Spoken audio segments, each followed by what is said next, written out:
Abdoul Aziz Diagne, adjoint au gouverneur de Kaolack chargé des affaires administratives. D'abord magnifier cette rencontre initiée par Kër Adel en partenariat avec la SEDIMA pour renforcer les capacités des agriculteurs de la région de Kaolack en matière notamment de biosécurité et de vaccination. J'ai tenu à être présent compte tenu du rôle important que joue la SEDIMA et Kër Adel pour apporter une forte contribution à la sécurité alimentaire. Parce que la consommation en poulet de chair est extrêmement forte au Sénégal. Et nous nous rendons compte que sans ces acteurs du secteur privé qui accompagnent le secteur public dans la mise en œuvre donc, de la politique du gouvernement en matière d'élevage, sans donc ces acteurs, les productions seraient moindres. Parce que le gouvernement ne fait que fixer le cadre réglementaire et faciliter. J'ai tenu donc à rappeler également qu'il est important que des principes tels que la précaution et la prévention soient rappelés. Et également apprécier le rôle extrêmement important que jouent ces agriculteurs lors de la campagne de vaccination des poulets. Et il est heureux de constater que cette activité n'est pas la première. Mais nous avons également tenu à inviter les techniciens à renforcer davantage les capacités des agriculteurs en termes d'aménagement des sites, mais également en termes de normes à respecter par rapport à la température, par rapport à l'aération, mais surtout également par rapport à la technicité qu'il faut pour mieux encadrer donc cette activité d'une extrême importance au niveau du Sénégal. Le gouverneur Lamine Sagna bi nga xam ne moo fi nekkal madame la ministre Aminata Mbengue Ndiaye bi ñu dénk mbirum jur gi sawar a ñëw ci jataay bi ngir Kër Adel bi nga xam ne mi ngi yore ay ferme yoo xam ne ñu ngi yar ay ganaar ak SEDIMA bi nga xam ne ñu muy liggéey ci biir Sénégal ñooñu bu ñu demee ba lënkaloo seeni doole ngir jàppale agriculteurs yi nga xam ne ñoo nekk ci biir région Kaolack foog ñu ñëw bokk ci jataay boobu parce que seen njëriñ kenn du ko lam-laame bu fekkee ne seen yëngu yooyu ñu ngi ñëw yaatal ko ci ñi nga xam ne ñooy yar ganaar loolu day gën a tax sax ñu gën a sawar a ñëw samedi la ñu amoon yeneen yitte waaye ñu sawar a ñëw am obligation pour ñëw bokk ci jataay bi ñu ngi doon ñaan pour que waa Kër Adel vétérinaires yi ak waa SEDIMA ñu gën a ñaaxaat ñi nga xam ne ñoo yar ganaar ci biir région Kaolack ngir li nga xam ne loolu la ñuy yëngu muy yarum ganaar mën a am ci mu anam yu mucc ayib parce que am na yoo xam ne également foog ñu ciy bàyyi xel booy faj ganaar di faj xar am na loo xam ne war nga ko xaar balaa nga koy rendi pour nit mën ko jëriñoo bu fa yenn feebar yi nga xam ne ñu ngi koy ragal comme ay feebar yu mel nii feebaru Newcastle ay grippe aviaire yooyu yëpp tàggat yu mel nii mooy tax ñu mën ko moytu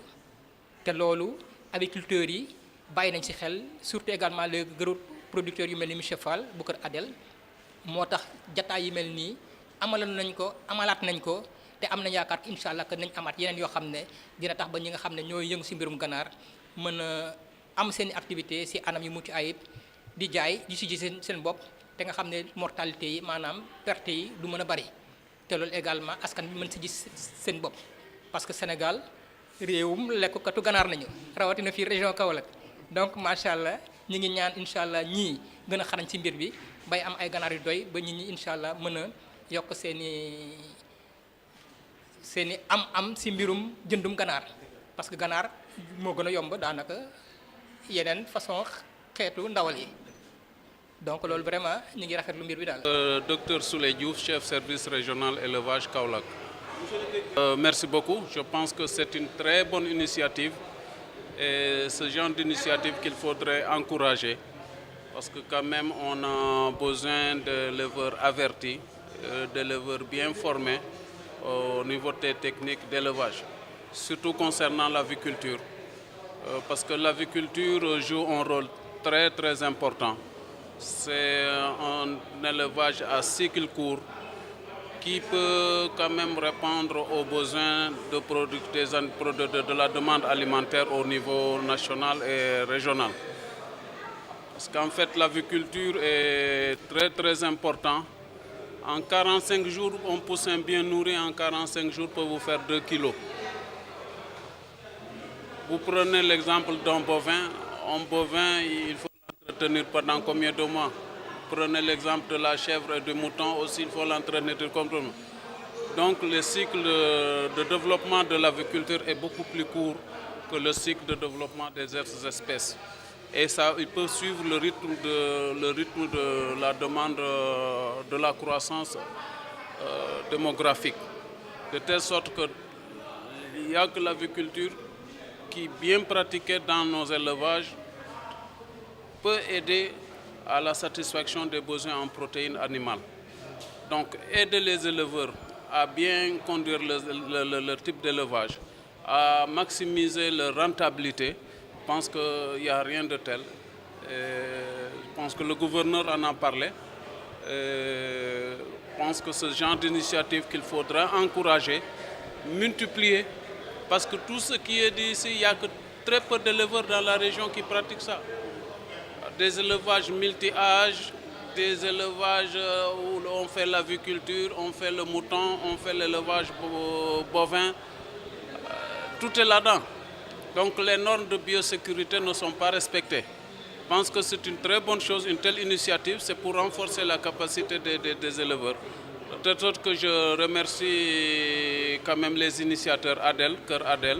et la SEDIMA. Et on aurait souhaité que ce genre d'initiative, ce genre de formation, de capacitation puisse augmenter. Vraiment, c'est une très très bonne initiative.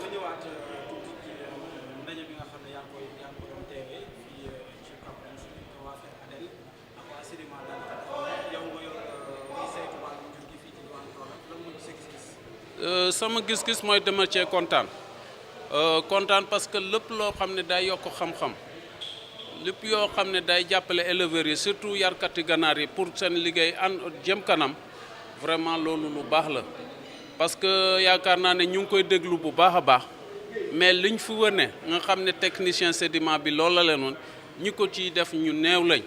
yaakaar nañ suñ fi jógee ñu bari danañ changer façon bu ñuy def lu mel ni wax naa ko sànq ci français mooy que yarum ganaar lu am importance la parce que démographie demande ci nit ñi lu ñuy soxla ci yàpp ak day yokku parce que population bi day yokku donc ça veut dire que aviculture nga xam ne yaram ci ñeent fukki fan ak juróom nga mën cee am 2 kilo ci ganaar amul benn xeeti jur bu ko mën a joxe de telle sorte que loolu éleveurs yi suñ ko pratiquer ko bu baax a baax nga xam ne seet risque yu ci nekk yëpp comportement yu ñu war a am gestion poulailler bi nuñ ko war a defee yëpp yaakaar na ne suñ ko respecté mën a rentabiliser seen investissement mais lu ko gën amul ñu ñaan lu mel nii ñu gën koo yokk su fekkoon ne amoon nañ ko au moins trimestre bu nekk ñu am formation bu mel nii ou bien chaque semestre ñu am formation bu mel nii dana jàppale aviculteurs yi pour ñu dem ci kanam parce que jënd ganaar ci bitim réew war na dàq yarum ganaar nit ñi suñu maîtriser technique yi am na loo xam ne di jëndee bitim réew di koy importer di def ay loo xam ne du noonu wax dëgg suñ maîtriser woon la technique fii mën nañ lu ñu soxla ci ganaar ñu mën koo jëlee ci réew mi jaajëf merci beaucoup. asalaamaaleykum maa ngi tudd Mouhamadou Mbose Fall may borom Kër Adel. non naa wax français bi tam. waaw d'accord boo bëggee rek.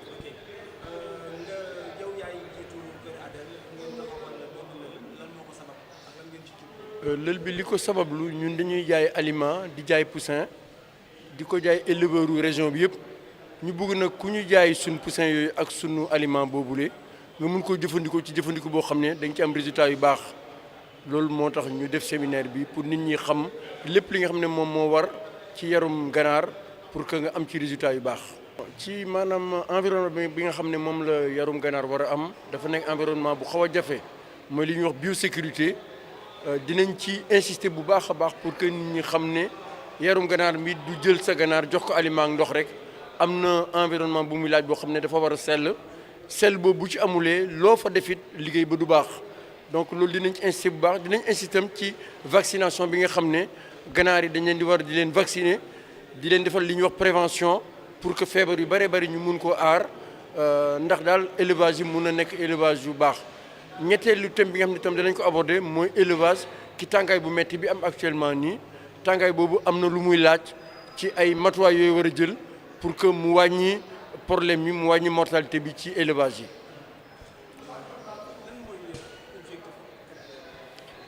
Objectif Kër Adel mooy fexe ba poulet de chair du manqué ci Kaolack dañ daan toog lu yàgg poulet de chair di fi manqué maa ngi daje ak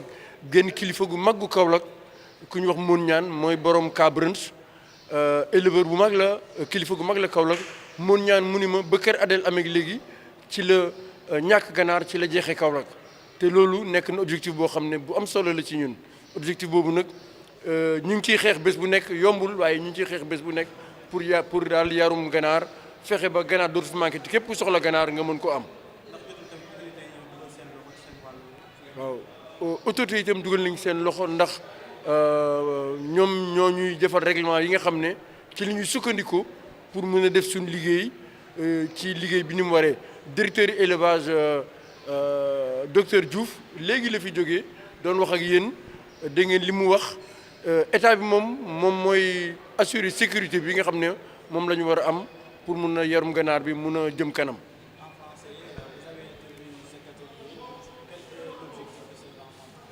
Bon, l'objectif de ces rencontres, c'est de sensibiliser les éleveurs de la région sur la biosécurité, sur tout l'environnement de l'élevage de volailles. Parce qu'il faut savoir une chose, nous, on est vendeurs de poussins et vendeurs d'aliments, et on souhaite que les éleveurs à qui on vend nos poussins et notre aliment l'utilisent à bon escient, l'utilisent dans les meilleures conditions possibles pour que ces élevages puissent réussir.